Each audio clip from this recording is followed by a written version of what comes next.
That is why now they've got to a point where apparently they will buy mobile home parks with the idea of raising the rents, forcing people out, maybe taking the homes, and eventually clearing the land.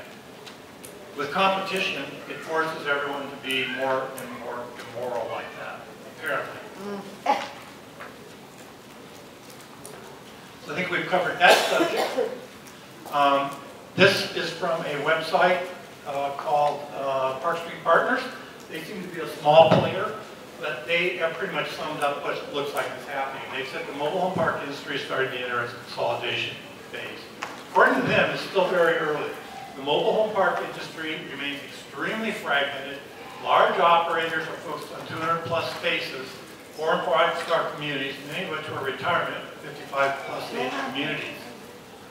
Now, in my opinion, this is actually starting to be old news. It appears to me that with some of the legislation that WMA has been pushing, they're trying to cheapen the operation of the smaller parks, which will make them more attractive to be bought up by these large corporations. So anyway, here's the Park Street Partners website, and they're explaining how they go about sizing of mobile home parks for large investors to invest in. I think they're kind of an intermediary.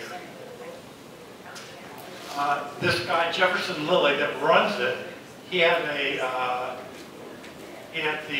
Bloomberg, it was a Bloomberg publication, which is a financial publication, had him featured as one of the mobile home park owners who was promoting this kind of investing.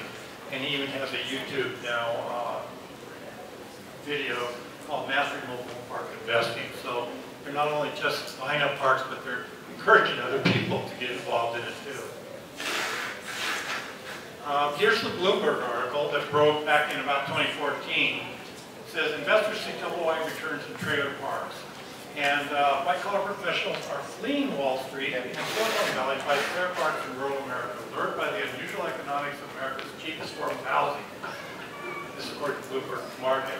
And their Bloomberg Market magazine examines this investment trend in the May issue.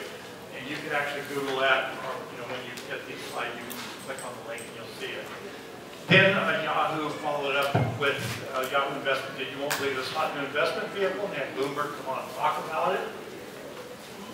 Goldman Sachs alone gives up funds to become trailer park mobile, and mobile home park investors bet on older, poorer America.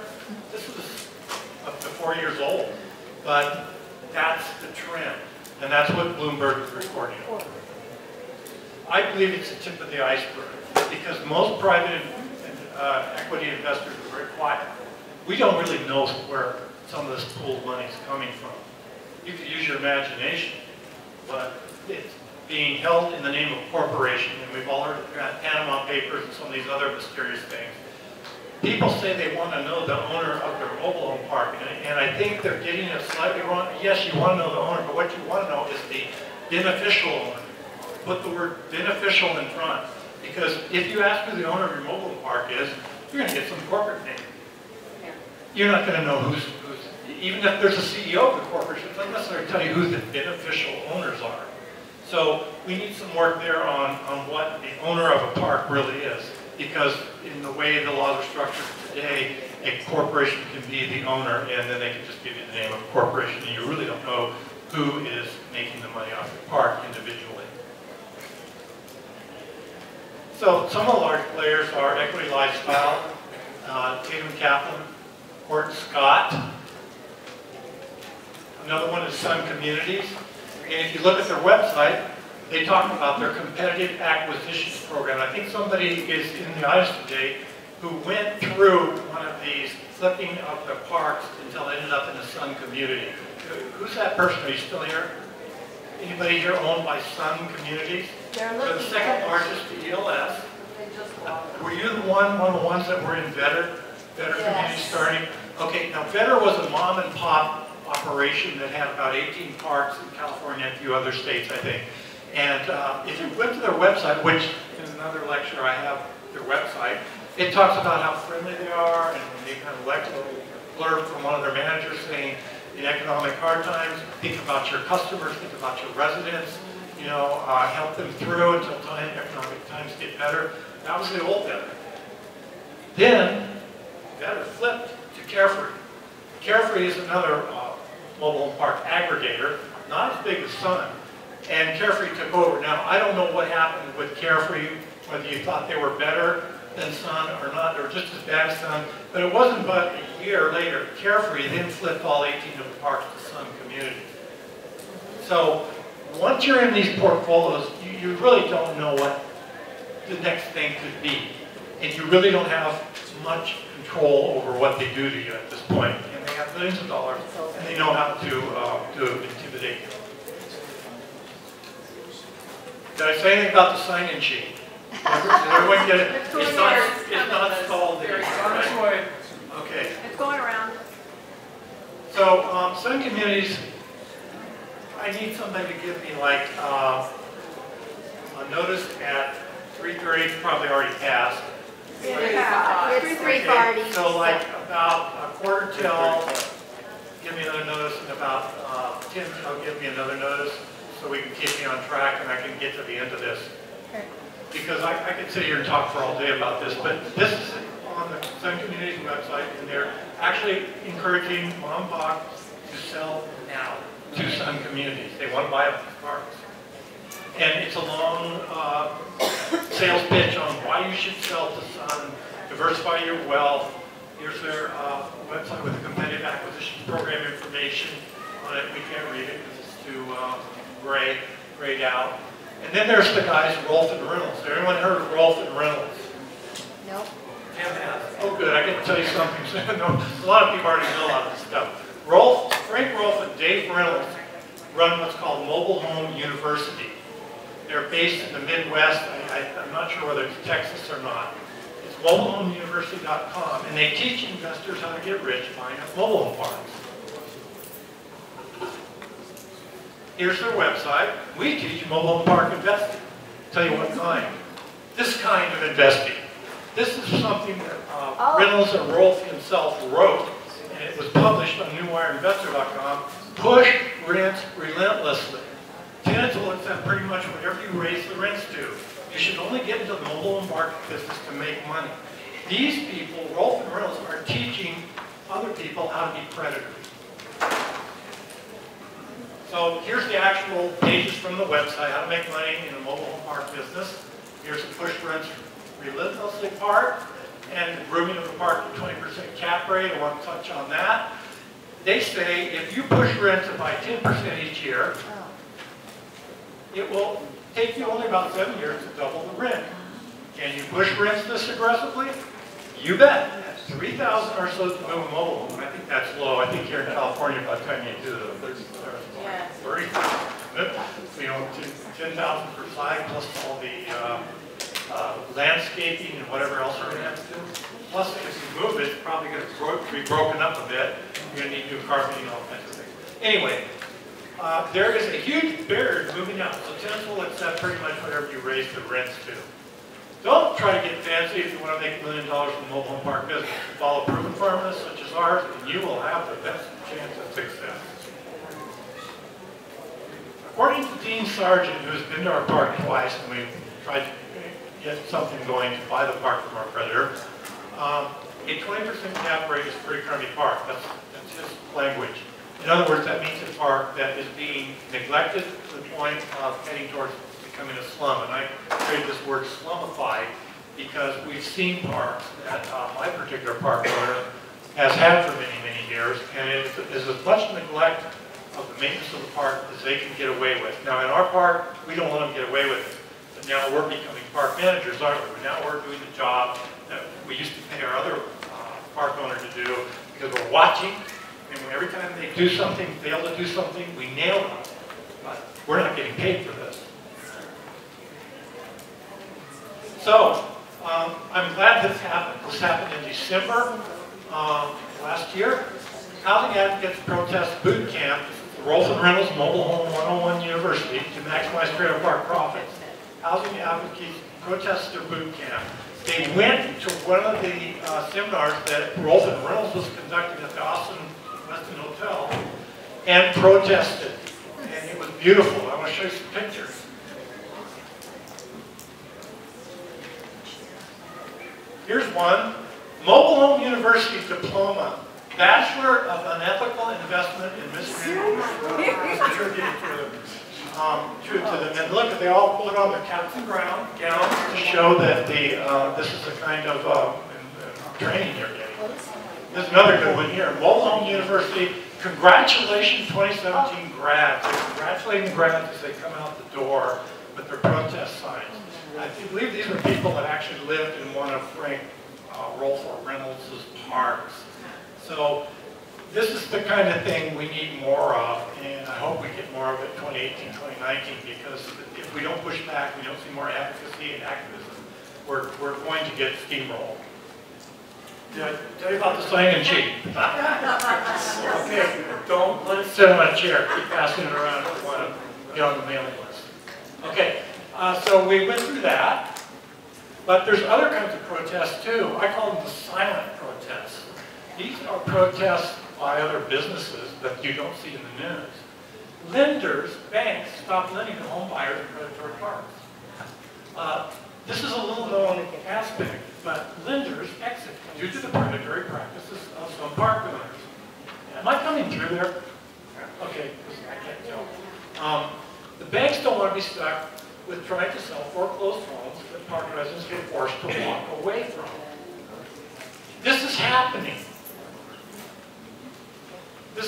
We went on the website, went on the web, and before this company, Mobile Home Loan Funding, went, oh my God, you put the wrong list on the web, we managed to get a copy of it. This particular one lends to mobile homes, and it does refinancing and mobile home manufactured home financing. They also do title loans, and they have this list that I got a copy of. It's called Parks We Will Not Lend In. Normally, this is not something you're going to see on the web or anywhere because it's an internal list. I don't know how it got out, but we managed to get a copy of it. And look what they list. They list actual names of park owners, Cal-Am, Cal-Am. Got a Cal-Am person here? Yes. There. Oh, did you know that lenders have fallen out, have withdrawn from lending in your parks? Kingsley, Sierra Corporate Management, which is ours, and MHC, which is another word term for ELS, Equity Lifestyle, one of the bigger ones. So here's a 3-page list where the banks stopped lending. And here's a list of the major ones on that list. There's a couple other ones too. Star Management should be on that list. Cascade Corporation, Boa Vida, and you can fill in the blank here because there's all kinds of these smaller predators now springing up that are doing things that are causing banks to withdraw from lending. Well, what happens when they withdraw lending? It means your buyer who's trying to sell your home has less options. He only has, in our park, I think we're down to 4 or 3 major lenders that will lend in our park. So you can use 1, 2, or 3, and they all happen to have high rates. Tough.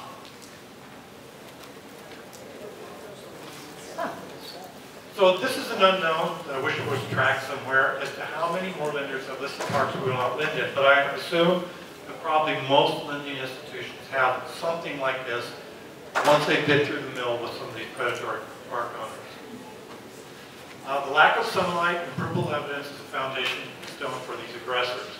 And that's why one of the things we hope to get is a website where the HCD or someone is tracking some of these MRL violations and other things so they become public.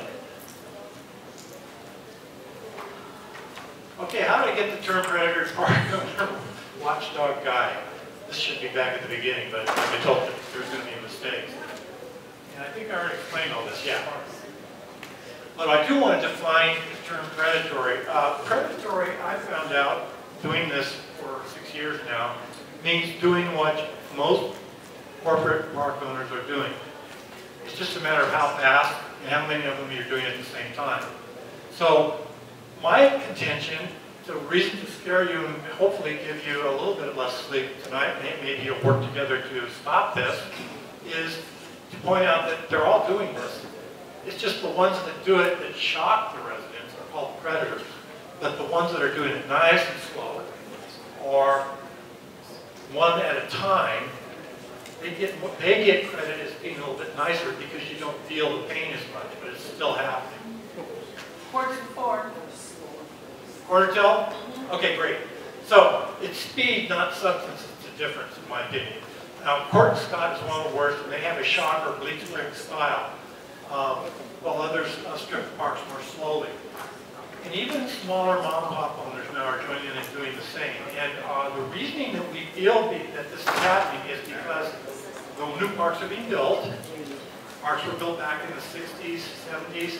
And my understanding is there was actually a farming depression at the time. Farmers were not making much money. And there was a lot of more farmland back then.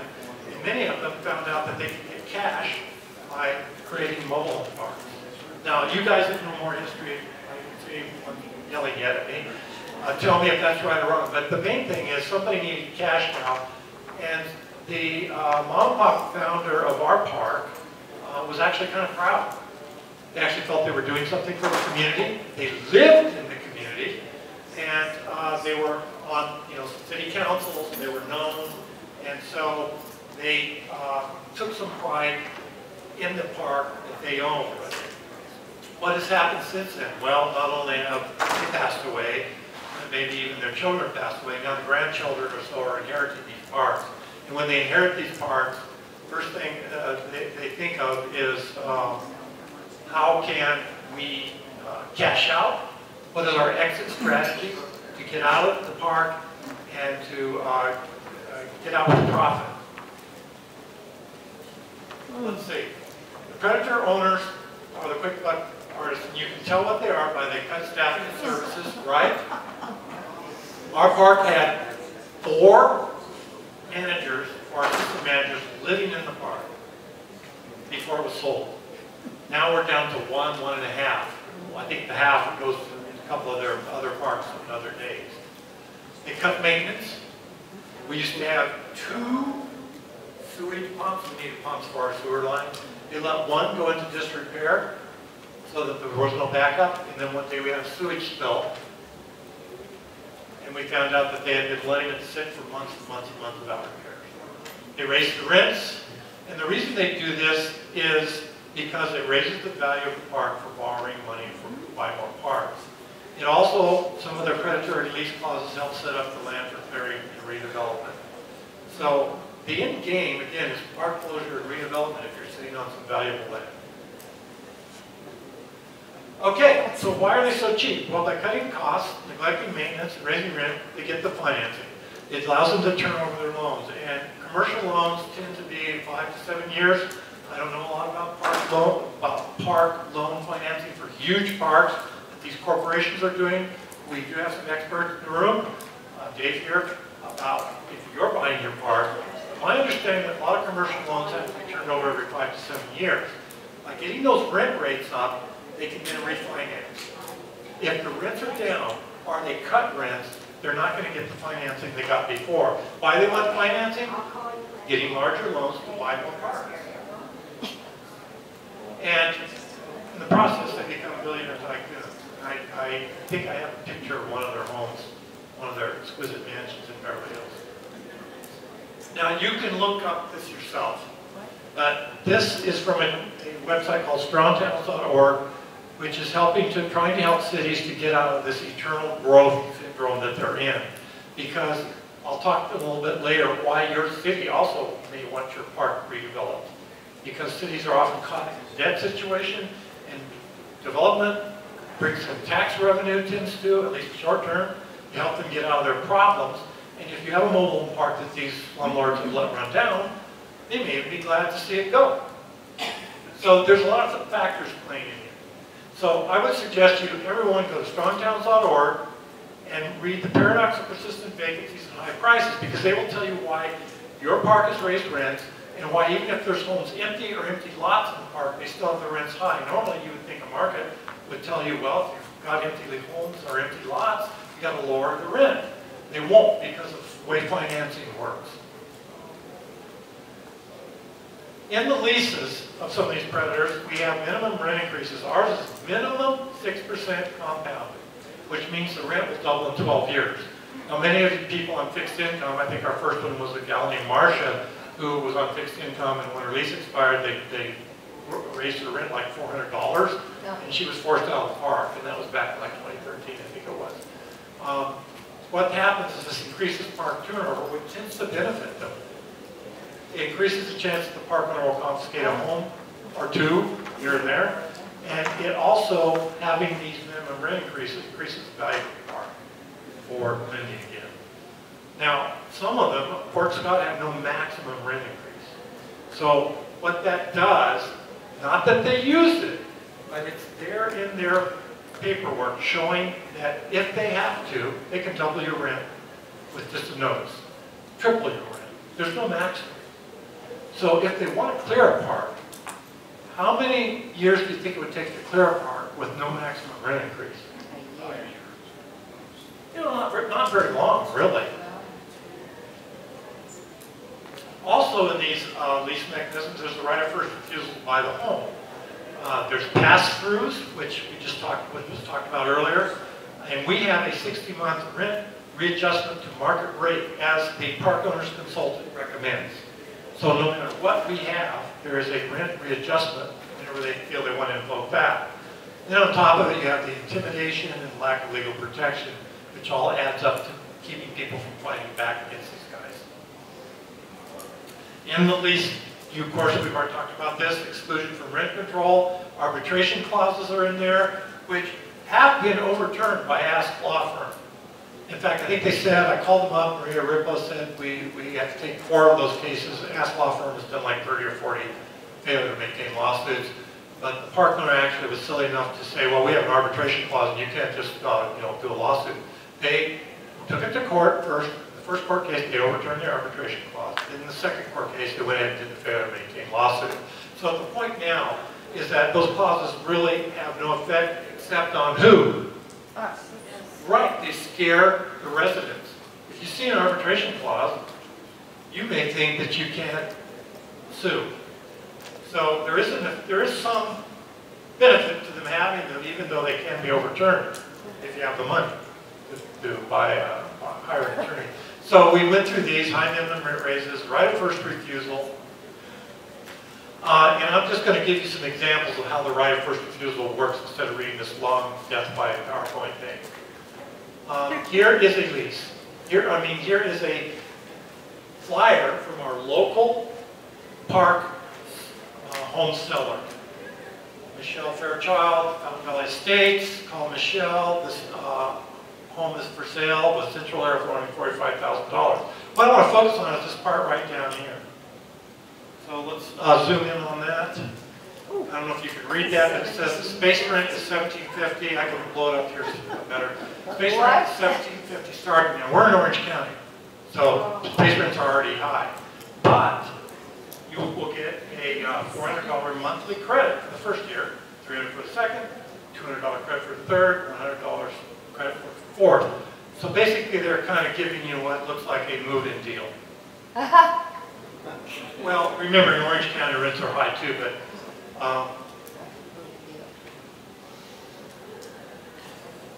even if you don't use these clauses, a good mom and pop owner may be going to some of these predatory attorneys that will put those clauses in. And even if they don't invoke them and you think everything's fine, they're in your lease.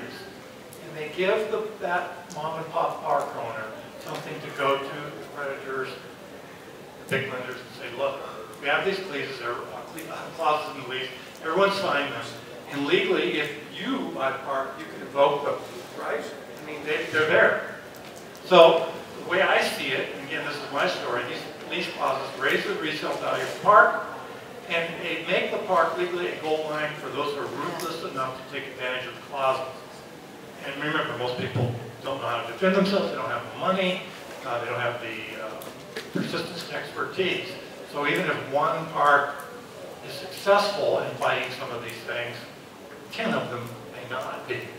And for a billionaire investor, they look at a spreadsheet and you only have one failure and 9 successes in making money, you may have a good deal going there. It may be worth it to have a lawsuit now and then and even lose.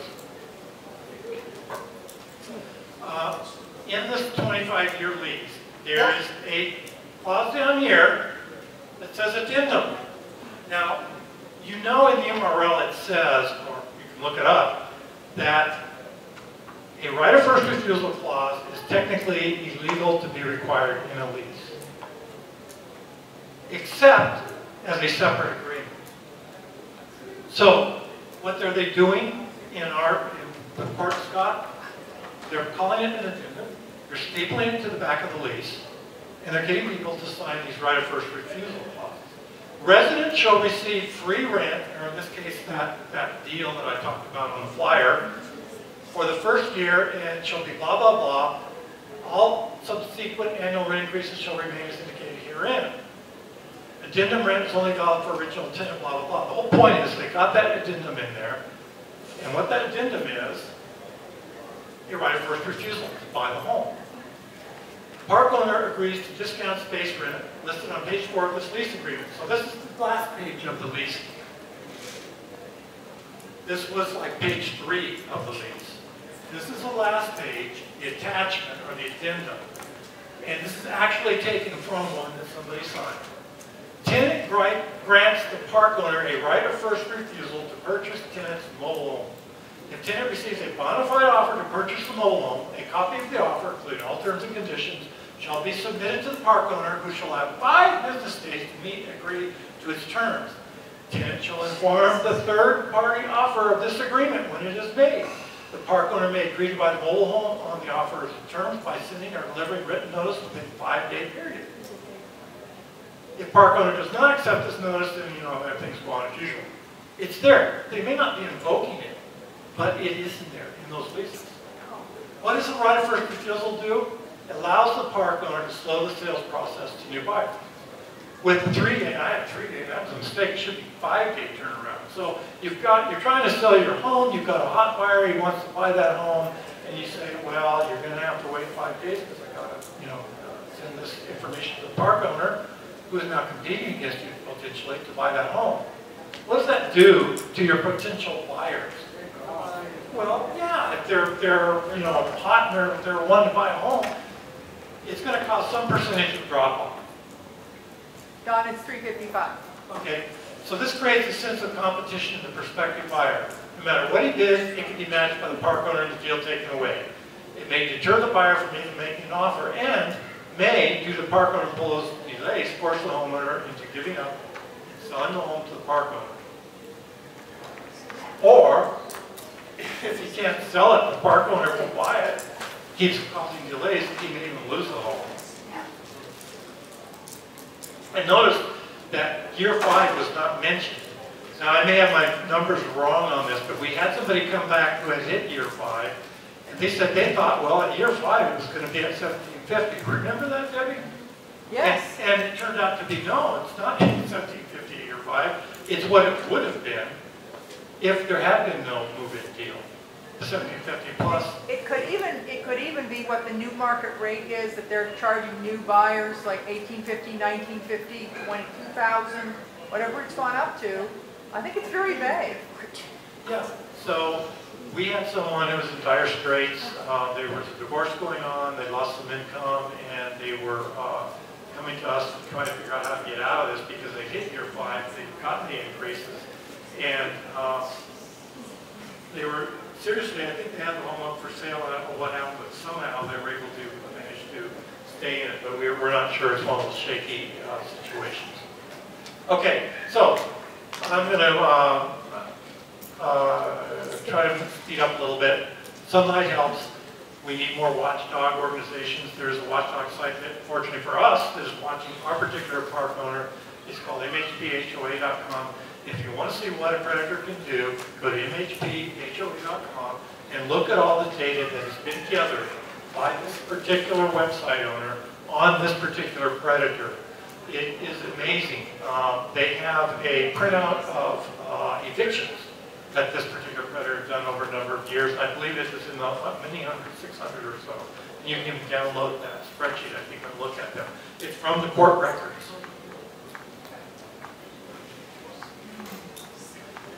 So he's tracking all kinds of things that they're doing. He's taking pictures, showing some of the disgusting things that this new owner is allowed to have happen. So I want to ask you this.